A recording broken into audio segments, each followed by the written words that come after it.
O tema de hoje é saiba seus direitos em caso de erro médico. Então vamos lá, vamos juntos entender isso.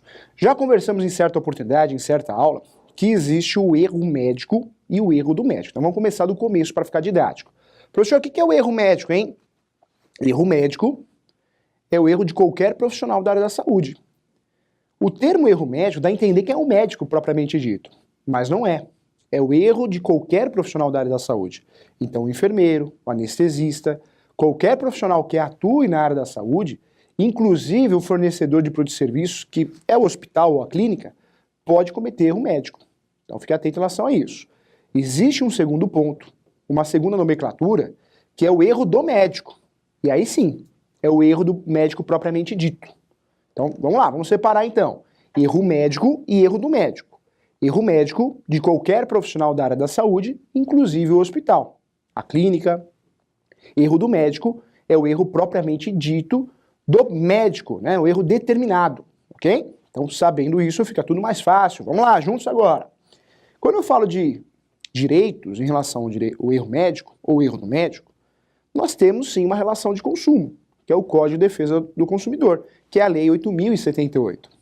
A Lei 8.078, que é o Código de Defesa e Proteção ao Consumidor, é perfeitamente possível a aplicação dentro dessa esfera, da prestação de serviços médicos da área da saúde. Então isso é importante a gente lembrar também. Só existe o erro médico toda vez que exista um nexo causal, ou seja, eu preciso provar que esse ambiente, esse hospital ou qualquer profissional da área da saúde realmente gerou, né, esse erro com culpa, teve culpa. Toda vez que eu falo do erro médico ou erro do médico, precisa existir um nexo causal. Por isso toda ação que envolva erro médico ou erro do médico, é muito importante que o profissional da área jurídica solicite, sim, a perícia. No processo civil, nós temos duas provas. Nós temos as provas documentais e as provas orais. Provas documentais, nós temos as provas palpáveis, que é o documento em sentido estrito, qualquer documento, papel. A prova pericial é uma prova documental. A inspeção judicial, o juiz vai até o local, também é uma prova documental, e temos a ata notorial que é feita pelo tabelião e também é considerada prova documental. Esquece a prova documental, vamos para a segunda prova. A segunda prova que nós temos no processo civil é a chamada prova oral. E essa prova oral é falada, oral, falada, ou seja, ou é o depoimento pessoal das partes, ou também testemunhas. Professor, em um processo de indenização, uma ação de indenização contra uma situação de erro médico, em virtude de uma situação de erro médico ou erro do médico. É fundamental, independente de qualquer outra prova que pode ser utilizada, a perícia. A perícia faz toda a diferença nesse tipo de ação. Por isso é muito importante o profissional da área jurídica solicitar que seja feita a perícia, requerer a perícia, porque é fundamental. Como que eu vou provar o erro médico se eu não solicito uma perícia e não consigo, através da perícia, provar o nexo causal? Então fique atento em relação a isso, hein? Em regra, quando eu falo de erro médico ou erro do médico, eu tenho que provar a culpa. Tem que ter nexo causal, a relação do erro, mas tem que comprovar a culpa do agente ou dos profissionais da área da saúde, inclusive o hospital. Eu preciso comprovar essa culpa. Professor, como que funciona essa responsabilidade? Nós temos aí, quando que nasce o direito de você processar um médico ou o hospital? Qualquer erro gera um dano. No Brasil, segundo a doutrina e a jurisprudência, nós temos três espécies de dano. Nós temos o dano moral, que é uma situação extrapatrimonial. Dano moral não tem nada a ver com patrimônio. Dano moral, alguém fez mal para o Felipe me procura, nós processamos, e esse mal que foi feito para o Felipe, foi feito um mal não patrimonial, mas psicológico, físico. É interessante que você, né, que fez esse mal a ele, com base em provas documentais, provas orais, inclusive perícia, vai pagar por esse erro, por esse dano. Mas não é patrimonial. Então seria físico, psicológico, a imagem. Já o dano, o segundo dano que nós temos no Brasil, é o dano material. Muito comum, muito fácil, muito didático, porque o dano material é aquele dano patrimonial. Diferente do dano extrapatrimonial, o dano material, ele é puramente patrimonial. Alguém bate no meu carro, eu mando arrumar o carro. E depois eu cobro dessa pessoa que bateu no meu carro. Porque eu tenho a prova, eu tenho a prova desse dano material. Então fique atento em relação a isso, hein? O terceiro dano que nós temos no Brasil é o chamado dano estético, que muita gente, muitos doutrinadores, relatam que é algo novo, seria um conceito novo. Não é tão novo assim, hein? Mas o dano estético seria a terceira classificação que nós temos de dano. Então nós temos o dano moral, o dano material e o dano estético. O dano estético foi um erro que gerou um dano físico, que não tem como negar. Ele é fácil de notar, né? Eu consigo perceber com facilidade. Hoje nós temos essa classificação do dano estético. Então é importante também, hein? Professor, quando eu falo de um médico ou profissionais da área da saúde, essa profissão, ela é meio ou é fim? Direito das obrigações, né? Meio ou fim? Então vamos lá. Em regra, um médico e qualquer profissional da área da saúde, em regra, hein? Ele pratica uma obrigação, uma profissão meio. O médico, ele é contratado, mas ele não é obrigado a gerar o resultado. O médico, por mais que eu e você desejamos muito que dê tudo certo, né? Principalmente na questão da área da saúde, para nós ou para parentes, o médico não é obrigado a entregar resultado. Ele tem que utilizar os melhores procedimentos para tratamento, para cura, para salvar uma vida. Mas ele não é obrigado a entregar resultado. Então, em regra, o médico tem a obrigação meio, e os profissionais da área da saúde também. Claro, no direito nós temos diversas exceções. Quando eu falo do cirurgião plástico, aí cuidado. Merece nossa atenção, uma atenção especial. Porque o cirurgião plástico, ele presta dois serviços diferentes. Ele presta um serviço de uma cirurgia plástica chamada de embelezadora. E o cirurgião plástico também presta um serviço, um segundo serviço, chamado de uma cirurgia plástica reparadora, ou reparatória. Professor, qual que é a diferença desse profissional cirurgião plástico? Que dependendo o tipo de serviço que ele presta, vai mudar a responsabilidade dele. O cirurgião plástico, quando é contratado para fazer o nariz de uma pessoa, uma mulher, um homem, é uma cirurgia embelezadora. Essa mulher, esse homem, deseja ter um nariz diferente, por questões pessoais, por questões de estética. Então o médico cirurgião plástico é obrigado a entregar resultado, hein? Então o médico cirurgião plástico, em regra, quando ele é contratado para prestar um serviço embelezador, uma cirurgia embelezadora, ele tem a obrigação de resultado. Se ele entregar algo diferente, existe um erro médico. Existe um erro médico. Então você contrata um médico, cirurgião plástico, conceituado, e ele promete para você um seio, um nariz diferente, uma orelha diferente, ele não entrega esse resultado, que ele mostrou no catálogo, já nasce o direito de você processar esse médico, sim. Claro, é um processo, é um procedimento, vai depender de provas, do que foi combinado, do que foi acordado, do que foi conversado, mas nasce esse direito porque a obrigação desse médico era uma obrigação de resultado, ou seja, uma obrigação fim. Então cuidado, em regra o profissional da área da saúde e o médico tem a obrigação de meio e não de fim.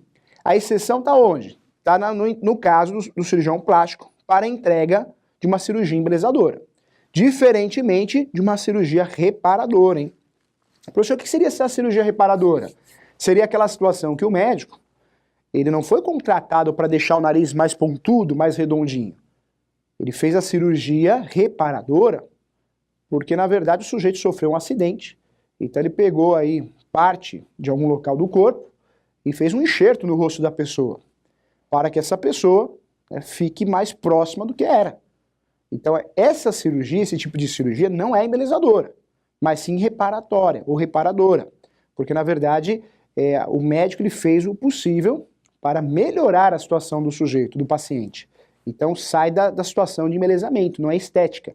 Aqui, na verdade, é uma obrigação meio, porque o médico fez uma situação de recuperação, para que a pessoa possa realmente voltar a ser o que era antes, ou pelo menos próximo ao que era antes, ok? Então cuidado, o cirurgião plástico nós temos essa divisão mesmo.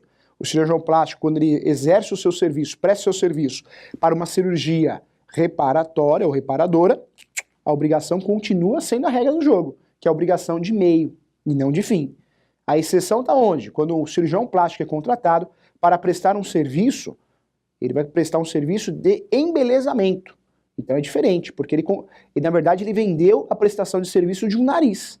um nariz ideal para essa pessoa, né? Um nariz ideal, um cabelo ideal, uma orelha ideal, ok? Então é diferente, ok? Entendendo isso fica mais fácil, hein? Então aqui, ó, você já não faz mais confusão entre erro médico e erro do médico. São situações diferentes. Erro médico é erro de qualquer profissional da área da saúde, inclusive do hospital. Erro do médico é o erro do médico propriamente dito. Dentista comete erro médico, se for provado o nexo causal do serviço dele com o dano. Então, dentista também. Não só o dentista, mas também o veterinário. Então, fique atento, hein? A gente fala em erro do médico, mas qualquer profissional da área da saúde especializado naquele segmento, ele vai responder por erro do médico também. Então, dentista sofre erro do médico, pode ser processado com a tese de erro do médico, veterinário também, ok? Fique atento em relação a isso. Entendendo essa grande diferença, entendendo a obrigação do médico, dos profissionais da área da saúde, é importante você lembrar, então, que é uma obrigação meio e não fim, não é obrigação de resultado, a não ser a exceção na cirurgia embelezadora, porque é uma outra situação. Eu comprei um serviço, um nariz, redondo ou pontudo, mas eu comprei o nariz, então eu tenho que entregar resultado, ok? Quando eu falo da possibilidade, quais são os meus direitos em relação ao erro médico, vai além da cirurgia propriamente dita. O erro médico ou o erro do médico, propriamente dito, não é só o fato de cirurgia, uma cirurgia, mas o tratamento. Então, toda vez que você vai até um médico, esse médico te passa uma pomada, e essa pomada não causa o efeito esperado, e também gera um outro problema de saúde, uma alergia, fato é que existe sim uma situação para ser apurada, e poderá virar processo. É claro que no processo tem que ter nexo causal e tem que ter dano. Ninguém ganha ação de indenização contra o médico ou contra o hospital se não tem o dano provado e o nexo causal dessa equipe médica ou do médico em prol do dano, ok? Então tem que provar isso, tem que provar o dano. Se não existe dano, não tem erro médico ou erro do médico. Se não existe nexo causal, também não. Então fique atento em relação a isso. Mas é importante a gente falar aqui que existem algumas situações diferentes. No caso da transfusão de sangue, olha que interessante, também seria uma exceção à regra. A transfusão de sangue, se algo acontecer de errado, essa obrigação, ela também gera, né, do hospital, gera também uma responsabilidade civil. Então, um erro de transfusão, onde o paciente, certamente aí, adquiriu alguma doença, alguma enfermidade, ele pode processar sim, usando a tese do direito civil, que é a tese de responsabilidade civil, porque ocorreu um dano e o nexo causal. O hospital gerou, né, esse erro em relação à transfusão de sangue. Olha que interessante também, vale a pena a gente discutir aqui o dever de informação. No Código de Ética do Médico e de profissionais da área da saúde, porque praticamente é muito parecido um código um com o outro, né, é muito parecido, tem lá, está lá, em algum lugar do estatuto, está lá o dever de informação. No caso do médico, o médico tem o dever de informação. Então, se o paciente está lustro ou representante legal, às vezes o paciente não está lustro, mas tem um representante legal, o médico tem que informar o tratamento, tem que informar o procedimento. Quando eu falo de uma situação de dever de informação, se o médico deixa de informar o tratamento, o procedimento, já ocorre sim um erro do médico, ok? Então, não é só a cirurgia em si que gera erro médico, ou erro do médico, mas também o dever de informação. Quando o médico deixa de informar, deixa de explicar o procedimento, o tratamento, também, segundo a jurisprudência e a doutrina, também estamos falando de erro médico. Então fique atento em relação a isso. Também é erro médico ou erro do médico. Vale a pena você ficar atento em relação a isso. Volto aqui. Só existe erro médico toda vez que existe um nexo causal. O que é nexo causal, professor? Nexo causal é um vínculo do dano sofrido por você com a equipe médica, o hospital ou o médico. Então tem que ter nexo causal. Tem que ter dano. Lembrando que o dano pode ser estético também, além de dano moral e dano material.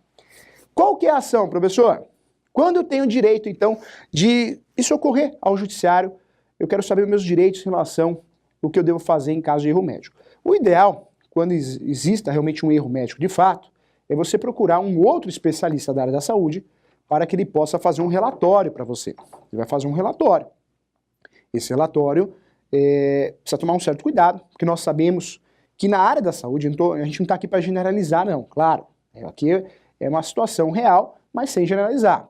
Pode ser que você tenha dificuldade de conseguir esse relatório. O médico, né, os profissionais da área da saúde, normalmente são mais unidos que outras profissões, né? O corretor de imóvel é engraçado que muitas vezes, claro, não generalizando, mas um arranca a placa do outro. Não é uma profissão muito unida. E eu falo isso, o professor é professor de direito, você sabe disso, muitos advogados também não são unidos. Advogado adora que uma outra pessoa procure ele, né? Aí ele fala assim, não, o advogado fez tudo errado lá.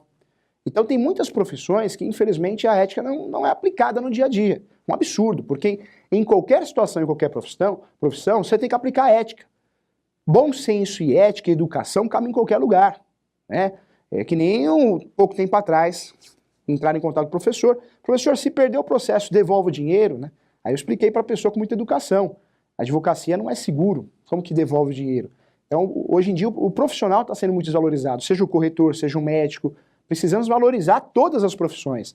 Não é assim, né? Todo mundo faz a profissão com muito amor, mas sobrevive dela. Então, cada absurdo que a gente escuta, né? Não tem sentido. Mas fato é que você vai ter uma dificuldade de conseguir esse relatório. Mas é importante, é um documento importante. Não é fundamental, mas ajuda muito. Uma segunda opinião médica ajuda muito. Se você conseguir esse relatório, ótimo. Se não conseguir, você vai resolver essa questão com a perícia. Professor, mas se eu conseguir esse relatório médico, vai ter perícia, esse processo de indenização por erro médico? Olha que situação interessante. Independente desse relatório que você vai juntar no processo, na petição inicial, vai ter perícia, tem que ter o pedido de perícia.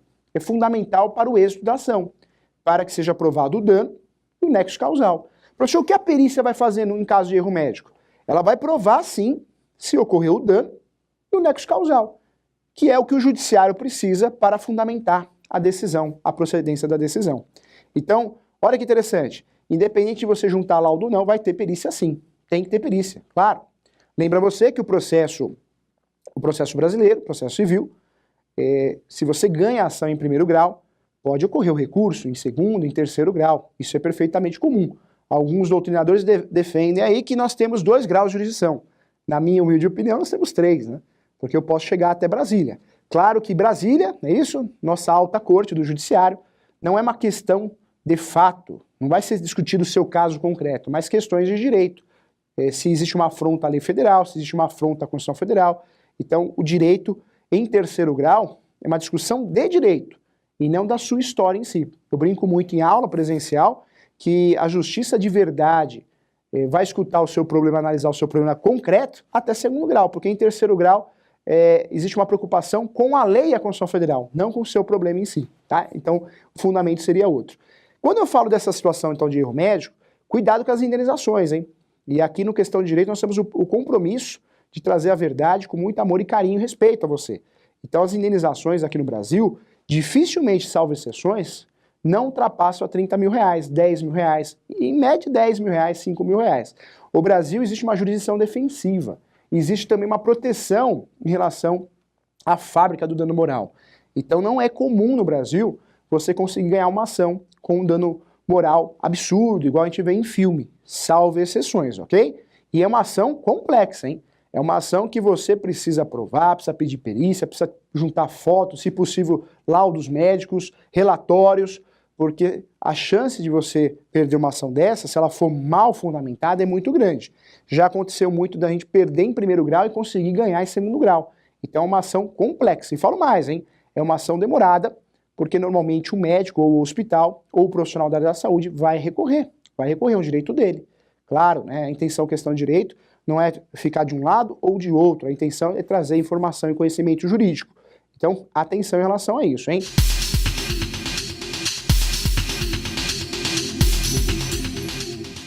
Resultado de exame errado, feito em rede pública, tem direito à indenização? Tem sim, tá? Então, olha como o erro médico, o erro do médico, ele é complexo, né? Não é só o erro de fato na cirurgia, não. Pode ser um erro de informação, que nós conversamos aqui. Toda vez que o médico deixa de passar uma informação de tratamento, de resultado, já comete um erro médico. Outra situação também é transfusão de sangue e resultado, claro. O resultado também, a entrega de um resultado, de um exame errado, também é um erro médico, hein? Também é um erro médico. Existe uma relação de consumo ali, é aplicado o Código de Defesa do Consumidor, a Lei 8.078, e cabe ação de indenização. E, professor, como que vai ser analisada essa indenização? Vai depender do caso concreto. Esse erro tem que ser provado, e facilmente vai ser provado, porque o erro de um exame, eu faço um segundo exame e eu consigo constatar esse erro, já existe o nexo causal, mas aí é importante provar o prejuízo, o dano sofrido. Então vai depender da situação. Já tivemos casos onde a pessoa fez o exame, e o exame foi de AIDS, né? E esse exame positivo, a pessoa quase se matou, entrou em depressão. Depois de quase 40 dias saiu um novo exame e foi um erro. Lembrando sempre que existe um período, né, onde o exame pode dar negativo e pode ser positivo. Então existe uma discussão em relação a isso, doutrinária na medicina, então é fato, mas foi aprofundado o assunto no processo e foi um erro médico que ocorreu. Então isso é fato. Então o exame errado, né, a entrega do resultado do exame de forma equivocada, é sim um erro médico e precisa ser analisado. Já tivemos um caso interessante também no Brasil, que foi um exame de gravidez. Né? Então, na verdade, chegou no emprego e ela pediu a conta. Falou, já que eu estou grávida, vou aproveitar e pedir a conta. E depois não estava grávida. Né? Então mudou toda uma situação de vida. Também é um erro médico, tá bom? Legal, bacana a sua pergunta, um grande abraço para você. Fiz uma cirurgia e por causa de um erro médico, tive complicações que me fizeram ficar mais tempo do que o esperado no hospital. Posso tomar providências judiciais nesse caso? Claro, se você enxerga uma situação de erro médico, lembrando desses cuidados que você deve ter, você tem que enxergar e provar esse nexo causal e provar esse dano que você teve, claro, então você tem essa oportunidade de fazer uma ação, o nome da ação se chama ação de indenização por erro médico. Lembrando que nós temos outros nomes também, hein? Olha só que interessante. Além da ação propriamente dita, né, ação de indenização de erro médico, nós temos também a ação de perda de uma chance. Então, se você perdeu alguma chance na sua vida, né, então é uma outra tese que nós temos, pode ser utilizado como tese ou como ação mesmo, ação de indenização de perda de uma chance, também é uma ação muito utilizada em casos de erro médico. Também é uma ação muito conhecida nesse momento. Então fique atento em relação a isso. Quero lembrar, olha só, então tem o erro médico e o erro do médico. Quero lembrar também que aqui é aplicada a relação de consumo, hein? Então existe a aplicação do Código de Defesa e Proteção do Consumidor. Pode ocorrer, inclusive, a inversão do ônus da prova. O que é isso?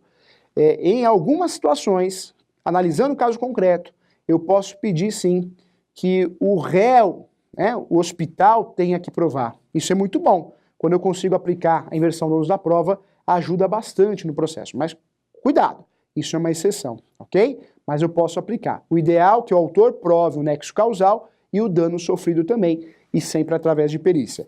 O objetivo do nosso programa é levar conhecimento, não vai perder. Semana que vem nós temos aí um baita de um tema também, muito importante, ainda dentro dessa estrutura do nosso estudo, e aí em fevereiro aparecem vários temas também importantes. Não vai perder nosso programa não. Eu agradeço a você, quero desejar a você uma ótima semana. Tchau!